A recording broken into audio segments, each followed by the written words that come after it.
பிரதோஷம் அன்று சிவபெருமானை வழிபட தவறாதீர்கள். தென்னாட்டவருக்கு சிவனாகவும் எந்நாட்டவருக்கும் இறைவனாக இருப்பவர் கைலாயத்தில் இருக்கும் சிவபெருமான் ஆவார். சிவபெருமானின் மந்திரத்தை துதிப்போர்க்கு வல்வினைகள் அனைத்தும் நீங்கும்.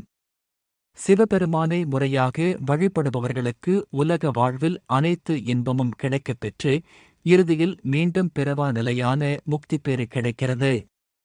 அப்படி எல்லா வகையான நன்மைகளையும் தருகின்ற சிவ வழிபாடு செய்வதற்குரிய அற்புத தினமாக பிரதோஷ தினங்கள் இருக்கின்றன. அதிலும் ஆடி மாதத்தில் வருகின்ற பிரதோஷம் மிகவும் சிறப்பு வாய்ந்தது. வழிபடும் முறை: பிரதோஷ தினத்தில் காலை முதல் மாலை வரை உணவு உண்ணாமல் விரதமிருந்து மாலை சிவ தரிசனம் செய்ய வேண்டும். சிவனுக்கு சங்குப்பூ, வில்வ இலை கொண்டு பூஜை செய்வது விசேஷம். அப்படியான பிரதோஷ தினத்தன்று மாலை 4 மணியிலிருந்து 6 மணிக்குள்ளாக சிவன் கோவிலுக்கு சென்று பிரதோஷ தினத்தில் செய்யப்படும் சோமசூக்த வலம் வந்து நந்தி பகவானையும் சிவனையும் சண்டிகேஸ்வரரையும் வணங்க வேண்டும். நந்தி பகவானின் தீபாராதனைக்கு பின் மூலவரான சிவனிற்கு நடக்கும் தீபாராதனையை நந்தியின் 2 கொம்புகளுக்கிடையே பார்த்து தரிசிக்க தோஷங்கள் நீங்கி நன்மை உண்டாகும்.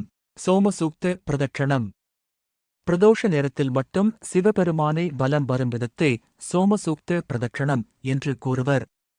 சோமசூக்தம் என்றால் அபிஷேக நீர் விழும் கோமுகி தீர்த்த தொட்டியை குறிக்கும். இந்த தொட்டியை மையமாக வைத்து வலம் இடமாக இடம் பலமாக மேற்கொள்ளப்படும் பிரதட்சண முறையே சோமசூக்த பிரதட்சணம் அல்லது பிரதோஷ பிரதட்சணம் எனப்படுகிறது. நந்தி தேவர் வழிபாடு: அசுரர்களும் தேவர்களும் பார்க்கடலை கடைந்த போது வாசுகி பாம்பு வெளியிட்ட விஷத்தை உண்ட சிவபெருமான் நந்தியின் 2 கொம்புகளுக்கிடையே நடனமாடி விஷத்தின் வெம்மையை தணித்துக் கொண்டார். அதைத்தான் பிரதோஷ நாளாக வணங்கி வருகிறோம்.